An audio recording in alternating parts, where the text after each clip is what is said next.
I'm Frank Garza, and welcome to Here and Abroad, a podcast that follows the U.S. men's national team and their player pool across Europe, MLS, or wherever else they play their club football.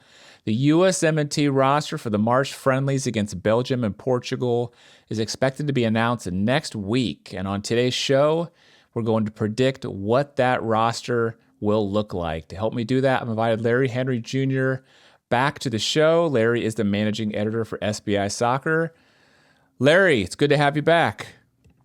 Yeah, Frank, good to be back with you as always. Glad to be breaking down some more USMNT content with you as we get even closer to the World Cup. 3 months away. Can't believe that first chunk of the year's already flown by. So glad to be back with you again. I know. Yeah, it's exciting. We have these March friendlies coming up, and then that'll be it until the actual World Cup squad gathers for a couple of friendlies. You and I have been meeting pretty regularly, about once a month, to do our World Cup roster prediction, like what we think that final roster is going to look like in June. I think we've done it 3 times now or something like that. Today's show is a little bit different. We're going to try to predict the March roster, which may be a little different than the June roster, especially because of some recent injuries to people like Serginho Dest. But we're going to focus specifically on March today.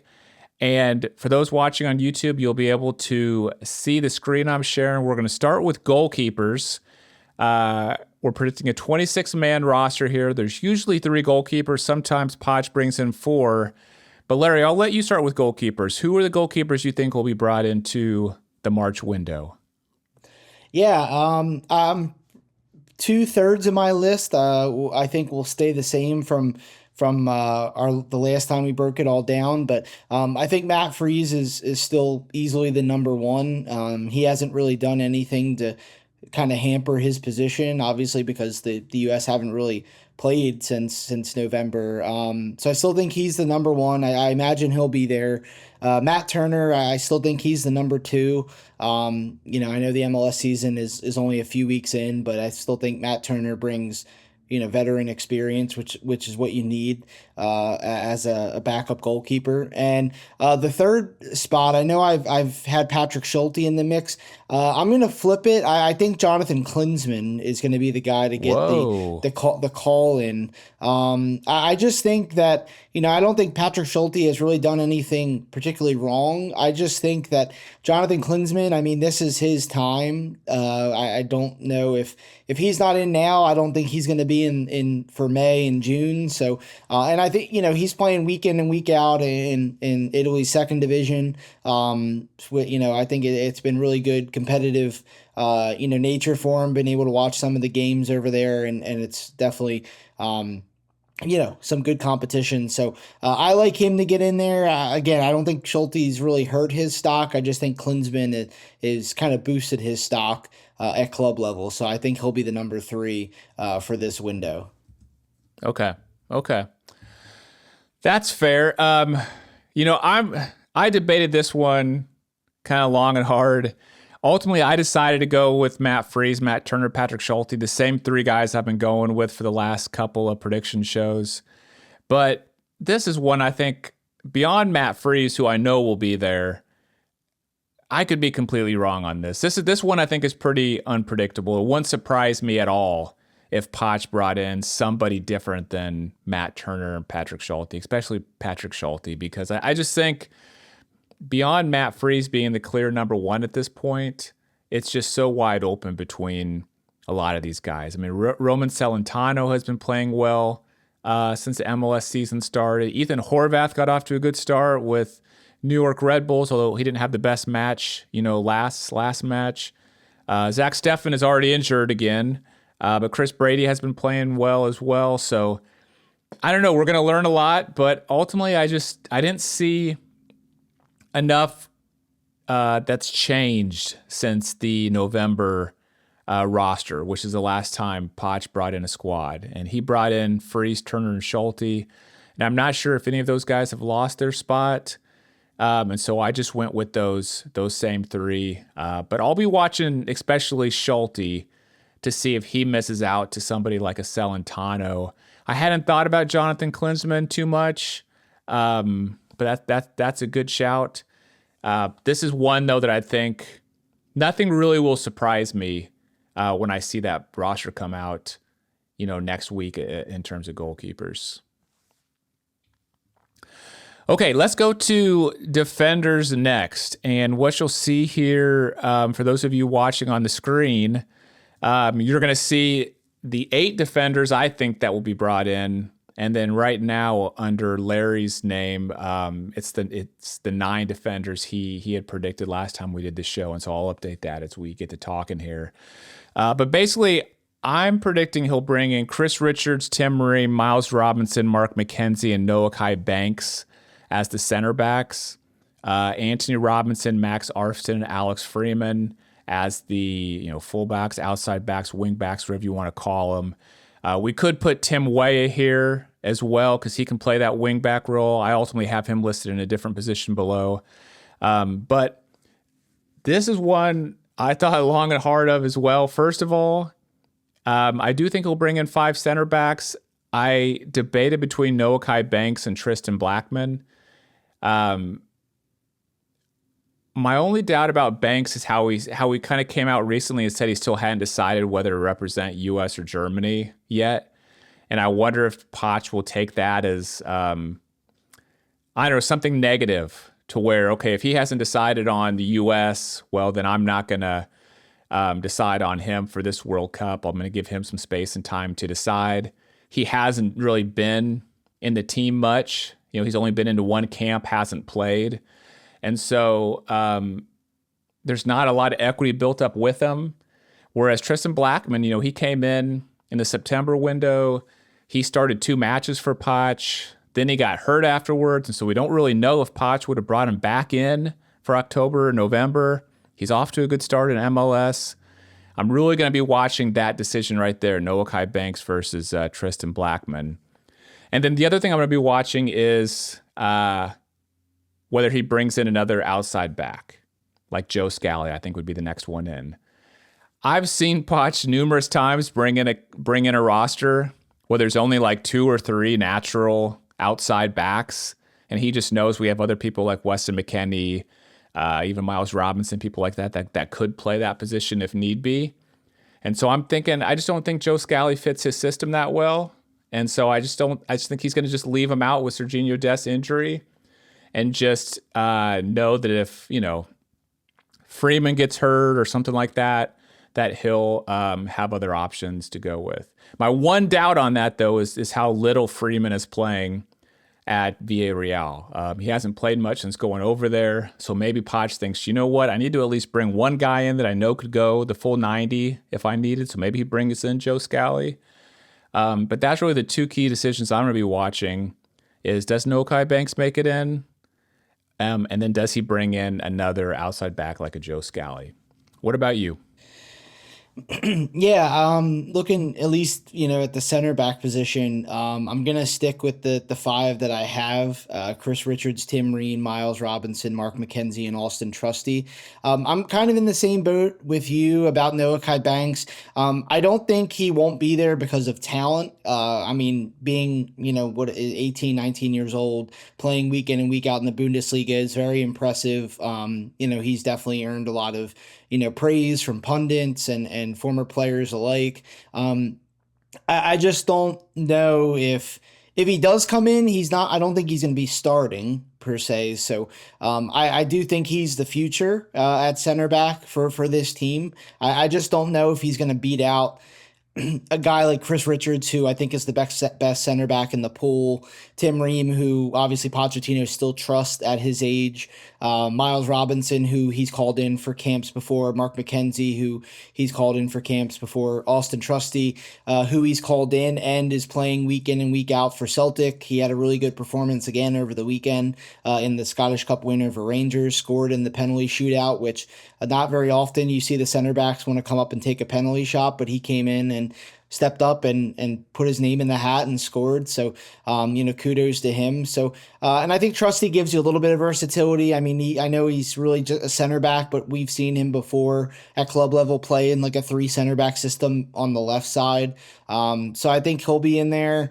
Anthony Robinson, I still think is your number 1 left back. I know his Fulham role is kind of up in the air right now in terms of consistent playing, but he's the most talented left back in the pool.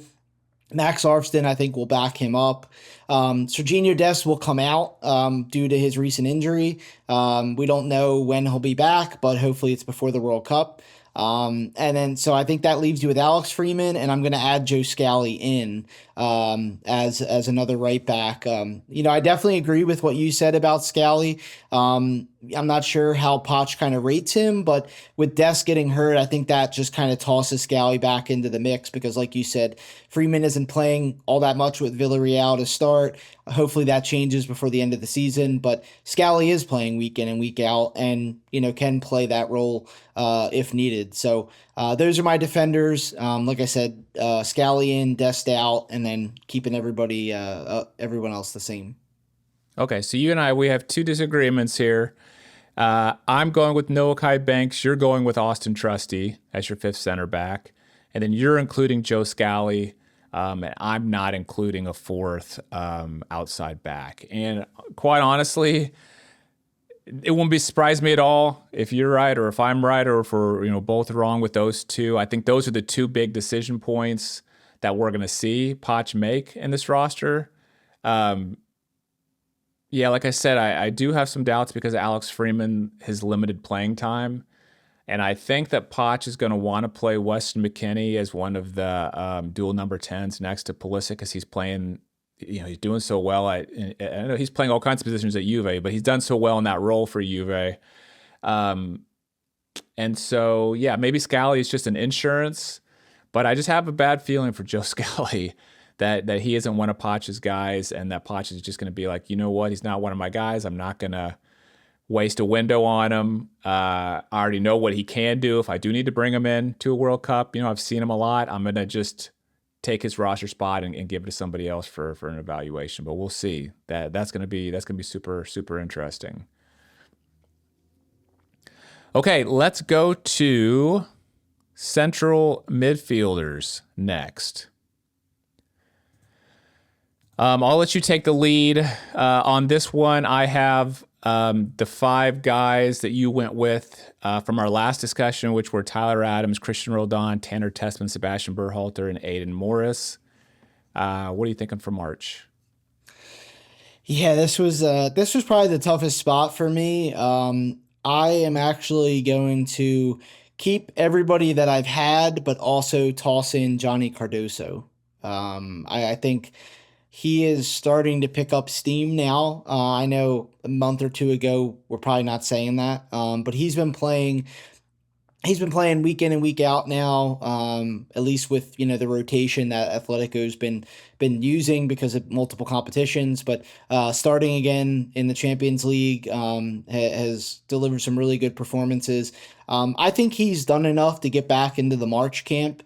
I'm not saying that his World Cup spot is locked up because obviously we have to see how these guys finish the rest of the season, but I do think he'll get a call up. I think he's done really well the last couple months, and I think warrants another opportunity.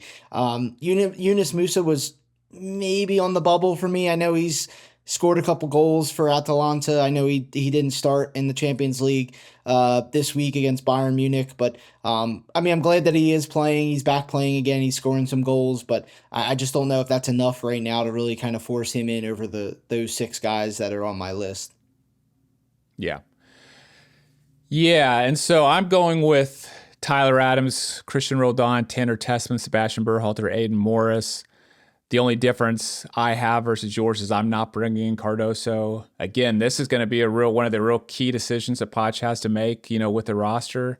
I've basically given up on Cardoso based on him just not impressing from the opportunities that he's gotten, and just thinking, okay, we've given him every shot in the world. We're going to move on. But he's playing for one of the top clubs in the world. He's starting today in the Champions League. From what I read online, Mauricio Pochettino is at the match today as you and I are recording this, watching Johnny play with Atletico Madrid.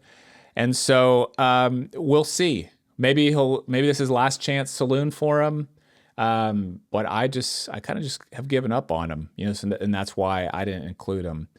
Agree with you about Yunus Musa. He's just done so little up until the last like week or two, where he's got a couple goals, got to start over the weekend. So he's trending up. I just don't know if he's done enough to knock out one of these other guys that Potts just seems to like so much. If I had to knock out, I think Tyler Adams, obviously is in. I think Tessman's got a pretty strong hold. If I had to knock out Roldan, Berhalter, Morris, one of those three, I'd have a real hard time doing it based on their performance and based on what Potts has said about them and how consistently he's brought them in. But we'll see. The one guy I think I had the hardest time leaving out here was Jack McGlynn. And that's because I know Potts likes Jack McGlynn. He called them inconsistently into camps up until he had that foot injury last fall.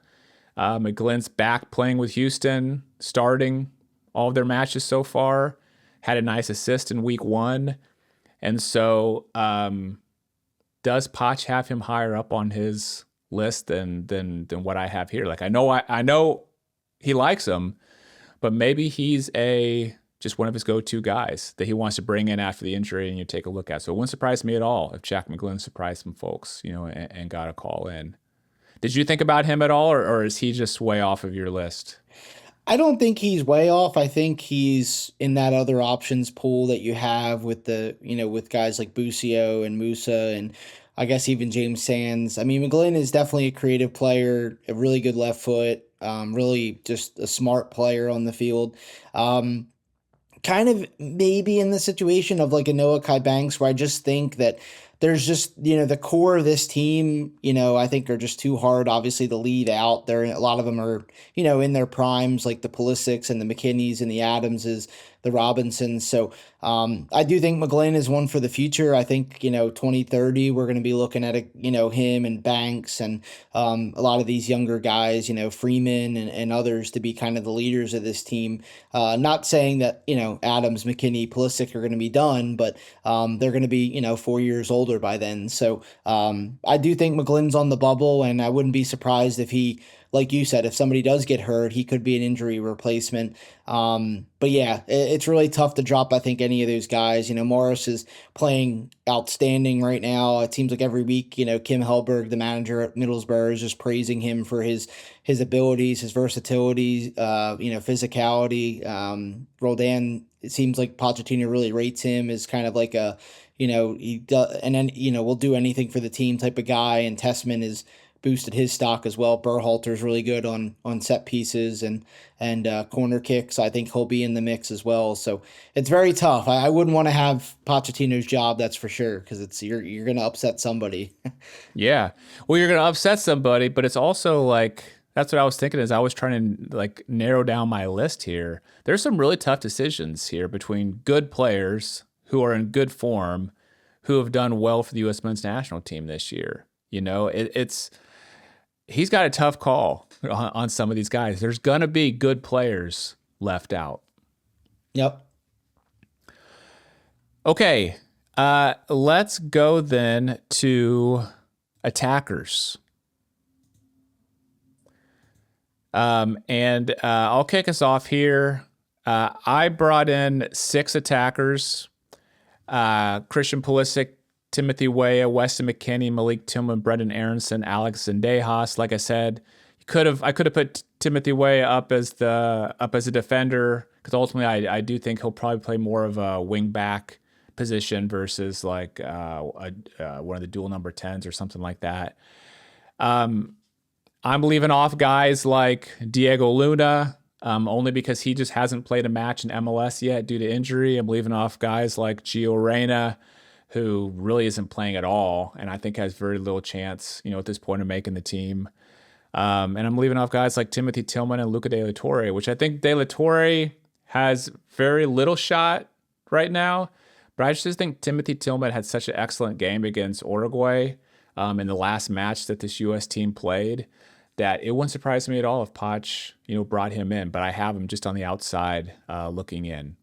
How do you see the attackers? Yeah, my list is staying exactly the same. It would be like between the central midfielders and the attackers, they were my two kind of toughest spots. That's where I added Cardoso in and probably took out like between him and one of the other attackers, like a Zendejas or even a Reina. Pulisic's obviously, I think, going to be there. Tim Weah is going to be there. He brings kind of that versatility as well. Could play, right wing back if needed. Or on the wing.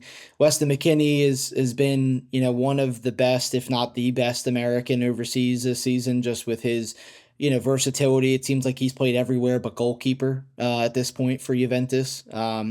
So he's having a great season. Malik Tillman, I know he was out for a bit with an injury, is back now. Came off the bench over the weekend, which is good news. Very creative player. I thought had a really good Gold Cup last summer.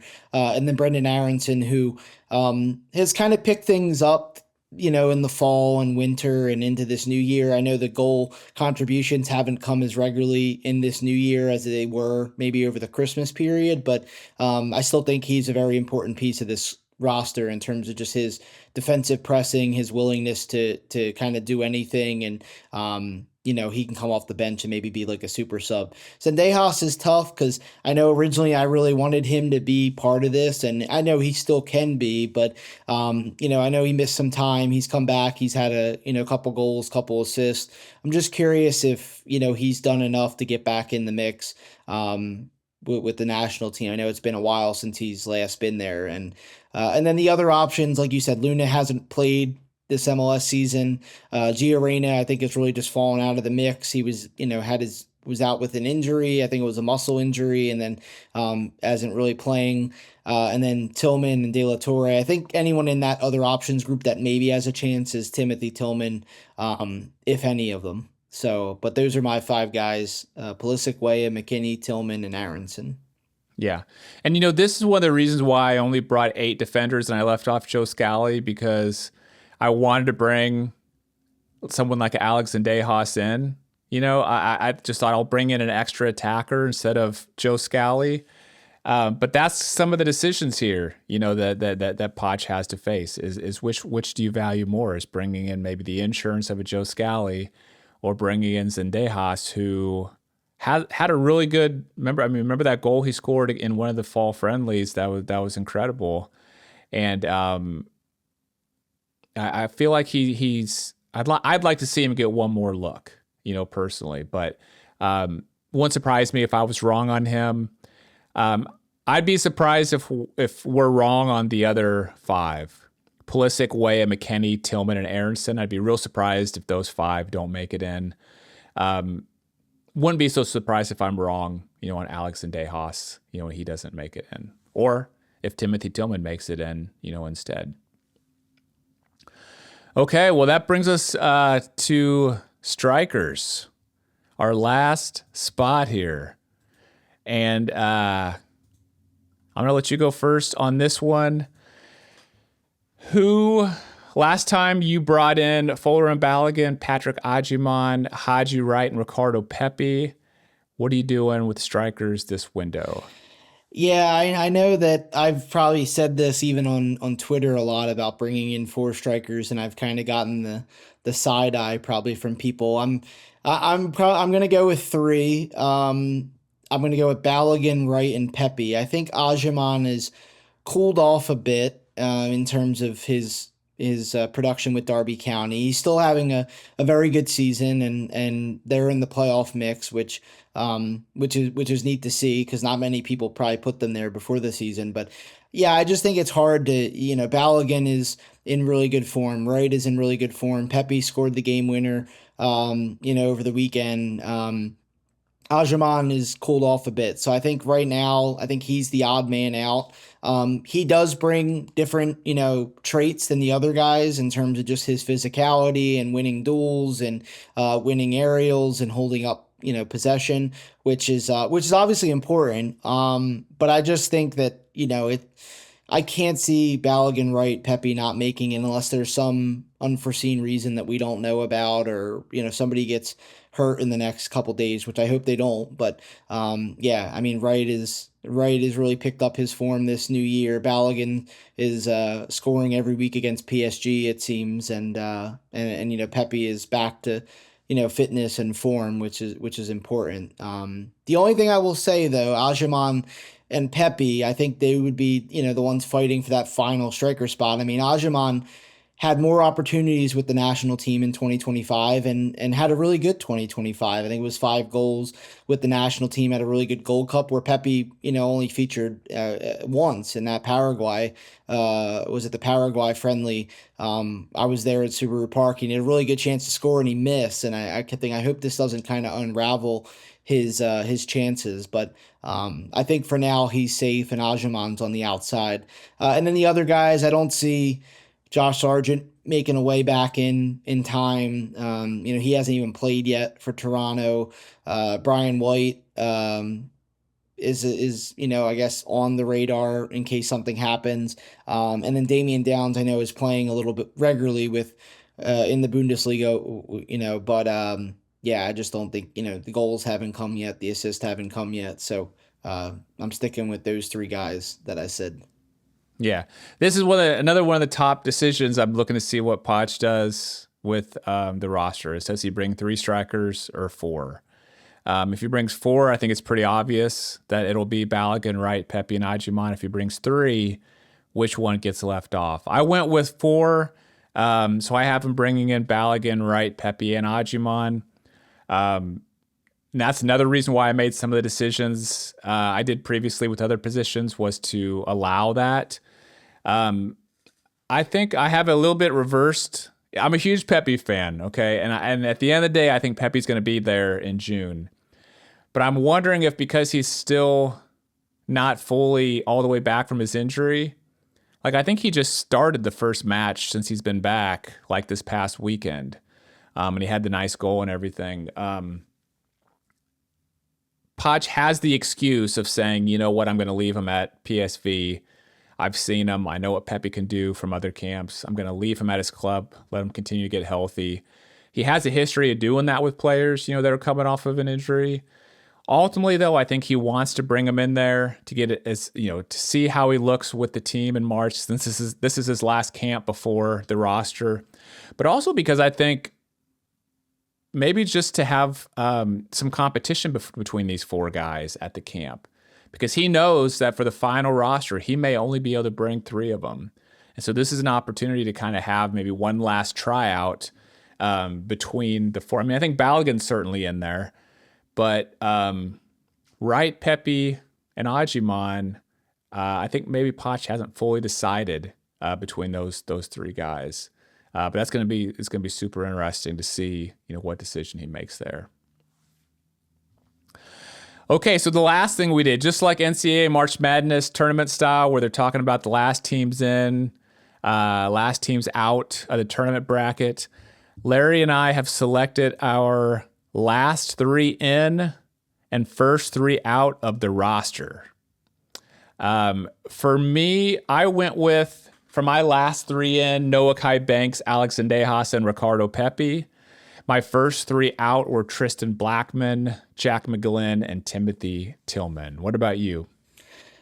Yeah, so my last 3 in would be Austin Trusty, Joe Scally, Johnny Cardoso, and then because I think those guys are right on the bubble, and I think at the end they're going to have enough to maybe get in the mix, pending obviously what Serginho Dest kind of fitness is, how everyone else is looking as well. So those are the last 3 in, and then the first 3 out I had was Noah Kai Banks, Patrick Ajiman, and I think it was and then Alex and Dejas would be for me. The first 3 out. I think they're, if you had to pick a roster today based off of what we have available, who's kind of in form, I think those are the guys that are going to get in, and those are going to be the guys maybe waiting as like a injury replacement or something like that. But it's really tough. I wish we could take 30 guys. I really do. Yeah. Okay, so your last three in: Austin Trusty, Joe Scally, and Johnny Cardoso. Your first three out: Noah Kai Banks, Patrick Agyemang, Alex Zendejas. It's interesting that neither of us, if you take the players that didn't even make into our first three out list, neither of us have Yunus Musa. Neither of us have Gio Reyna. I think Musa is actually a little bit closer. He's kind of moved up closer. And if he continues on his current stretch, I mean, he has March, April, May, 3 basically full months. If he continues going like he's going, I could certainly see him making it in there. Gio Reyna, I just don't know if I see a way for him back in right now. I mean, where do you stand on those two players? Oh, on which two? On Musa and Reyna. Yeah, I think Musa is definitely ahead of Reyna right now. I mean, Reyna is just tough because it's not even like Musa was healthy and just on the bench the last couple months and was there, and we're all wondering when's he going to play, and the loan has been a disaster, and then now he's kind of turned it around. He scored a couple goals in Coppa Italia and everything. So I know he's not starting in the Champions League against Bayern, but he has been playing more regularly than Reyna. I mean, Reyna seems to have a muscle injury every couple months that forces him out for a month or so. I would say his loan spell at Gladbach has not been really that productive. He might have been better off staying at Dortmund at this point and just at least being there. But I think Musa I think might have it at the end to get himself in the roster if he goes on a really good run, scores some big goals. Atalanta, maybe pulls a shock in the Champions League or qualifies for Europe again. But I just think Gio Reyna at this point, I don't think he's making it in June either, unless he goes on like a blistering run of form. But I just don't see it. All right. Well, there you go. Roster will be out next week. I don't know. Have you heard a firm date, Larry? I thought I heard the 17th, which is a week from today, next Tuesday, but I haven't seen an official announcement from U.S. Soccer. Have you? No, I haven't either. I assumed that because usually it always seems to be the week. Usually it always seems to be like a Friday before the last week of action before the or at least the week before the window starts. So I originally thought it'd be this coming weekend, but I am kind of hearing that it might be early next week, whether it's Monday or Tuesday, before the window, that second week before the matches get underway. All right. Well, we'll know soon, and we'll have all these questions answered. I'm sure Potch will do something that is a complete surprise, at least in a couple areas that we didn't even talk about, like a player comes out of nowhere.